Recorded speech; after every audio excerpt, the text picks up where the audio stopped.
অত্যন্ত গুরুত্বপূর্ণ সন্ধিক্ষণে উপনীত হয়েছে। আমাদের সরকারের উপর ন্যস্ত দায়িত্ব ছিল মূলত তিনটি: হত্যাকাণ্ডের বিচার করা, একটি জবাবদিহিমূলক ও কার্যকর গণতান্ত্রিক ব্যবস্থায় উত্তরণের জন্য প্রয়োজনীয় সংস্কারের আয়োজন করা এবং সুষ্ঠু নির্বাচনের মাধ্যমে নির্বাচিত সরকারের কাছে ক্ষমতা হস্তান্তর করা।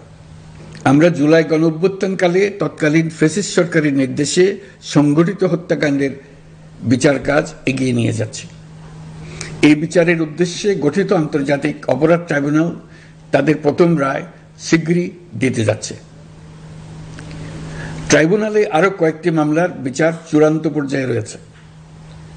সাধারণ ফৌজদারি আদালতগুলোতেও জুলাই হত্যাকাণ্ড সম্পর্কিত কিছু বিচার কাজ শুরু হয়েছে। আমরা একই সাথে দেশের ইতিহাসে প্রথমবারের মতো গুমের মতো নৃশংস অপরাধের বিচার কাজ শুরু করেছি। আমি আনন্দের সঙ্গে আপনাদের জানাতে চাই যে সংস্কারের ক্ষেত্রেও আমরা ব্যাপক অগ্রগতি অর্জন করেছি। অন্তর্বর্তী সরকার নিজ উদ্যোগে বা বিভিন্ন সংস্কার কমিশনের প্রস্তাবের ভিত্তিতে অনেক গুরুত্বপূর্ণ সংস্কারের কাজ সম্পন্ন করেছে। কিছু প্রস্তাবিত সংস্কারের কাজ এখনো চলমান আছে। অধ্যাদেশের মাধ্যমে বা বিদ্যমান আইন সংশোধন করে বিচার বিভাগের স্বাধীনতা, বিচার ব্যবস্থাপনা, আর্থিক খাতে স্বচ্ছতা, প্রাতিষ্ঠানিক সক্ষমতা বৃদ্ধি, ডিজিটালাইজেশন সম্প্রসারণ ও দুর্নীতি প্রতিরোধে বিভিন্ন সংস্কার সম্পন্ন করা হয়েছে। ভবিষ্যতে সুশাসনের জন্য এসব সংস্কার বড় ভূমিকা রাখবে বলে আমরা মনে করি। আশা করি আগামী নির্বাচিত সরকার সংসদে আলাপ আলোচনার মাধ্যমে এইসব সংস্কার গ্রহণ করবে। আমাদের আরেকটি গুরুদায়িত্ব হচ্ছে সুষ্ঠু নির্বাচন অনুষ্ঠান। আমি ঘোষণা করেছি যে আগামী ফেব্রুয়ারির প্রথমার্ধে জাতীয় সংসদ নির্বাচন অনুষ্ঠিত হতে যাচ্ছে। এই নির্বাচন উৎসব মুখর, অংশগ্রহণমূলক ও সুষ্ঠুভাবে অনুষ্ঠানের জন্য আমরা সব প্রস্তুতি গ্রহণ করছি। আমাদের উপর অর্পিত দায়িত্ব আমরা সঠিকভাবে পালন করার জন্য সর্বাত্মক চেষ্টা করে যাচ্ছি। প্রিয় দেশবাসী, রাষ্ট্র কাঠামো সংস্কারের প্রস্তাব তৈরির লক্ষ্যে জাতীয় ঐকমত্য কমিশন নিরলসভাবে গত প্রায় 9 মাস ধরে কাজ করেছে। এই সময় কমিশন জুলাই গণঅভ্যুত্থানে অংশগ্রহণকারী রাজনৈতিক দলের প্রতিনিধিদের সঙ্গে দীর্ঘ আলাপ আলোচনা করেছে। অত্যন্ত সৌহার্দ্যপূর্ণ পরিবেশে ধৈর্য সহকারে রাজনৈতিক দলগুলো কমিশন কর্তৃক উত্থাপিত বিভিন্ন সংস্কার প্রস্তাব নিয়ে যুক্তিতর্ক উপস্থাপন করেছেন। মতের পার্থক্য থাকলেও তা কমিয়ে আনার চেষ্টা করেছেন। অনেক বিষয়ে ঐকমত্যে আসতে পেরেছেন। দেশবাসী সরাসরি সম্প্রচারের মাধ্যমে এই পুরো কার্যক্রম দেখতে পেরেছেন।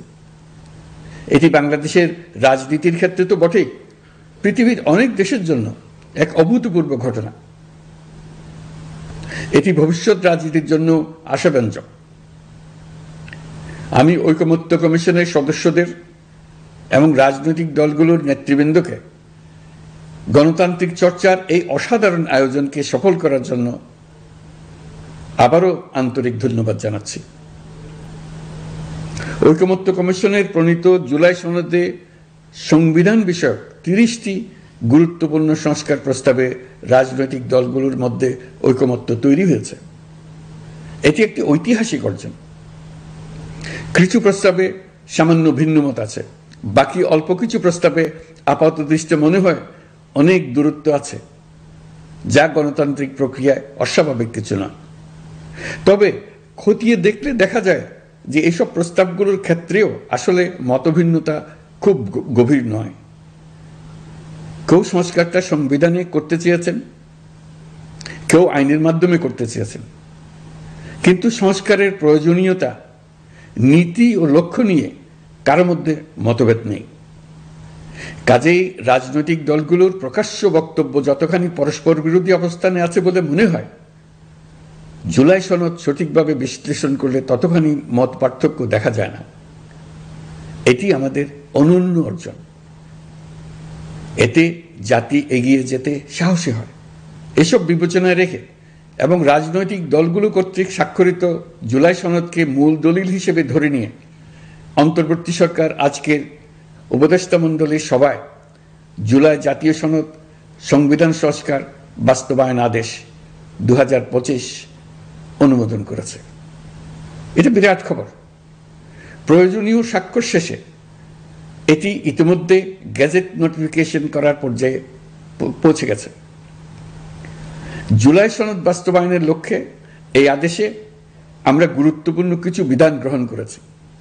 এর মধ্যে রয়েছে সনদের সংবিধান বিষয়ক সংস্কার প্রস্তাবনার উপর গণভোট অনুষ্ঠান এবং পরবর্তী সময়ে সংবিধান সংস্কার পরিষদ গঠনের সিদ্ধান্ত। আমরা সকল বিষয় বিবেচনা করে সিদ্ধান্ত নিয়েছি যে আগামী জাতীয় সংসদ নির্বাচনের দিনেই গণভোটের আয়োজন করা হবে, অর্থাৎ জাতীয় নির্বাচনের মতো গণভোটও ফেব্রুয়ারির প্রথমার্ধে একই দিনে অনুষ্ঠিত হবে। এতে সংস্কারের লক্ষ্য কোনোভাবে বাধাগ্রস্ত হবে না। নির্বাচন আরো উৎসবমুখর ও সাশ্রয়ী হবে। গণভোট অনুষ্ঠানের লক্ষ্যে উপযুক্ত সময়ে প্রয়োজনীয় আইন প্রণয়ন করা হবে। জুলাই সনদের আলোকে আমরা গণভোটের ব্যালটে উপস্থাপনীয় প্রশ্নও নির্ধারণ করেছি। আমি প্রশ্নটি এখন আপনাদের সামনে পাঠ করে শোনাচ্ছি। প্রশ্নটি হবে এরকম: আপনি কি জুলাই জাতীয় সনদ সংবিধান সংস্কার বাস্তবায়ন আদেশ 2025 এবং জুলাই জাতীয় সনদের লিপিবদ্ধ সংবিধান সংস্কার সম্পর্কিত নিম্নলিখিত প্রস্তাবগুলোর প্রতি আপনার সম্মতি জ্ঞাপন করছেন? ক, নির্বাচনকালীন সময়ে তত্ত্বাবধায়ক সরকার, নির্বাচন কমিশন এবং অন্যান্য সাংবিধানিক প্রতিষ্ঠান জুলাই সনদে বর্ণিত প্রক্রিয়ার আলোকে গঠন করা হবে। খ, আগামী সংসদ হবে 2 কক্ষ বিশিষ্ট। জাতীয় সংসদ নির্বাচনে দলগুলোর প্রাপ্ত ভোটের অনুপাতে 100 জন সদস্য বিশিষ্ট একটি উচ্চকক্ষ গঠিত হবে এবং সংবিধান সংশোধন করতে হলে উচ্চকক্ষের সংখ্যাগরিষ্ঠ সদস্যের অনুমোদন দরকার হবে। গ, সংসদে নারীর প্রতিনিধি বৃদ্ধি, বিরোধী দল থেকে ডেপুটি স্পিকার ও সংসদীয় কমিটির সভাপতি নির্বাচন, প্রধানমন্ত্রীর মেয়াদ সীমিতকরণ, রাষ্ট্রপতির ক্ষমতা বৃদ্ধি, মৌলিক অধিকার সম্প্রসারণ, বিচার বিভাগের স্বাধীনতা ও স্থানীয় সরকার সহ বিভিন্ন বিষয়ে যে 30টি প্রস্তাবে জুলাই জাতীয় সনদের রাজনৈতিক দলগুলোর ঐকমত্য হয়েছে সেগুলো বাস্তবায়নে আগামী নির্বাচনে বিজয়ী দলগুলো বাধ্য থাকবে। ঘ, জুলাই সনদে বর্ণিত অন্যান্য সংস্কার রাজনৈতিক দলগুলোর প্রতিশ্রুতি অনুসারে বাস্তবায়ন করা হবে। গণভোটের দিন এই 4টি বিষয়ের উপর একটি মাত্র প্রশ্নে আপনি হ্যাঁ বা না ভোট দিয়ে আপনার মতামত জানাবেন। গণভোটের সংখ্যাগরিষ্ঠ ভোট হ্যাঁ সূচক হলে আগামী সংসদ নির্বাচনে নির্বাচিত প্রতিনিধি নিয়ে একটি সংবিধান সংস্কার পরিষদ গঠিত হবে। এই প্রতিনিধিগণ একই সাথে জাতীয় সংসদের সদস্য হিসেবে দায়িত্ব পালন করবেন। পরিষদ তার প্রথম অধিবেশন শুরুর তারিখ হতে 180 কার্যদিবসের মধ্যে সংবিধান সংস্কার করবে। সংবিধান সংস্কার সম্পন্ন হওয়ার পর 30 কার্যদিবসের মধ্যে সংসদ নির্বাচনে প্রাপ্ত ভোটের সংখ্যানুপাতে উচ্চকক্ষ গঠন করা হবে। এর মেয়াদ হবে নিম্নকক্ষের শেষ কার্যদিবস পর্যন্ত। জুলাই সনদ বাস্তবায়নের অঙ্গীকারনামা অনুসারে সংবিধানে জুলাই জাতীয় সনদ অন্তর্ভুক্ত করার ব্যবস্থা গ্রহণ করা হবে। এটিও আজকে অনুমোদিত আদেশে উল্লেখ করা হয়েছে। প্রিয় দেশবাসী, অভ্যুত্থানের পর দায়িত্ব গ্রহণ করে অর্থনীতিকে গভীর গহ্বর থেকে উদ্ধার করা ছিল আমাদের জন্য একটা বিরাট চ্যালেঞ্জ। গত 15 মাসে আমরা সেই চ্যালেঞ্জ উতরাতে সক্ষম হয়েছে। রপ্তানি, বৈদেশিক বিনিয়োগ ও রিজার্ভ সহ অর্থনীতির সবগুলো সূচকে দেশ ইতিবাচক ধারায় ফিরেছে। লুট হয়ে যাওয়া ব্যাংকিং খাত ইতিমধ্যে ঘুরে দাঁড়িয়েছে। মানুষের আস্থা ফিরে এসছে।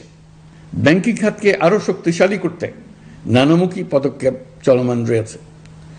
অভ্যুত্থান পরবর্তী সময়ে বিভিন্ন দেশের বৈদেশিক বিনিয়োগ হ্রাস পেলেও বাংলাদেশে গণ অভ্যুত্থান পরবর্তী প্রথম বছরে বৈদেশিক প্রত্যক্ষ বিনিয়োগ অর্থাৎ FDI 19.13% বৃদ্ধি পেয়েছে। এটি বৈশ্বিক প্রবণতার বিপরীতে এক অনন্য অর্থনৈতিক দৃষ্টান্ত স্থাপন করেছে। আগামী সপ্তাহে ডেনমার্ক ভিত্তিক মায়ার্স গ্রুপের মালিকানাধীন এপিএম টার্মিনালস বিভি এর সঙ্গে লালদিয়া কন্টেইনার টার্মিনাল প্রকল্পে 30 বছরের কনসেশন চুক্তি স্বাক্ষর হতে যাচ্ছে। এই চুক্তির আওতায় ইউরোপীয় এই কোম্পানি $550 মিলিয়ন বিনিয়োগ করবে। এটি এই যাবৎকালে বাংলাদেশে ইউরোপের সর্বোচ্চ একক বিনিয়োগ। লালদিয়া হবে দেশের প্রথম বিশ্বমানের গ্রিন পোর্ট। প্রিয় দেশবাসী, প্রায় 1.5 যুগ ধরে আমাদের জনগণ ভোটাধিকার থেকে বঞ্চিত ছিলেন। তারা আজ আসন্ন নির্বাচনে তাদের ভোটাধিকার প্রয়োগ করার জন্য উন্মুখ হয়ে আছেন। আগামী ফেব্রুয়ারিতে সুষ্ঠু নির্বাচন অনুষ্ঠানের বিষয়ে অভ্যুত্থানের সপক্ষে রাজনৈতিক দলগুলোকে অবশ্যই ঐক্যবদ্ধ থাকতে হবে। তা না হলে জাতি এক মহা বিপদের সম্মুখীন হবে। এই সম্পর্কে আমি আগেও একাধিকবার আমার আশঙ্কা প্রকাশ করেছি। ফ্যাসিবাদের বিরুদ্ধে 2024-এর জুলাইয়ে মৃত্যুর মুখোমুখি শির উঁচু করে দাঁড়িয়ে দেশবাসী যে ঐক্য গড়ে তুলেছিল, আমরা জীবিতরা যেন অল্প স্বল্প ভিন্নমত ও লঘু বিবাদে জড়িয়ে তার মর্যাদা ক্ষুণ্ণ না করি। 133 শিশু, শত শত তরুণ তরুণী, নারী পুরুষের মৃত্যু, হাজার হাজার মানুষের অঙ্গহানির যে আত্মত্যাগ, সেটিকে আমাদের সম্মান জানাতেই হবে। দেশের আপামর জনগণ সামান্য যা চায় তা হচ্ছে এই অগণিত হতাহতের স্মৃতির প্রতি শ্রদ্ধা জানিয়ে আমরা সবাই যেন ভিন্ন মতের প্রতি সহিষ্ণুতা দেখাই, দলীয় স্বার্থ অতিক্রম করে সম্মিলিত আকাঙ্ক্ষা ও জাতীয় চাওয়াকে ঊর্ধ্বে তুলে ধরি। তাই আমি আশা করি আমাদের এই সিদ্ধান্ত জাতির বৃহত্তর স্বার্থে রাজনৈতিক দলগুলো মেনে নেবে। একটি উৎসবমুখর জাতীয় নির্বাচনের দিকে জাতি এগিয়ে যাবে। এর মাধ্যমে আমরা নতুন বাংলাদেশে প্রবেশ করব। আমরা নতুন বাংলাদেশ গড়ার দ্বার প্রান্তে এসে পৌঁছলাম। মহান আল্লাহ আমাদের সহায় হন। আমাদের আশা মহান আল্লাহ পূরণ করুন। আল্লাহ হাফেজ। সবাইকে ধন্যবাদ।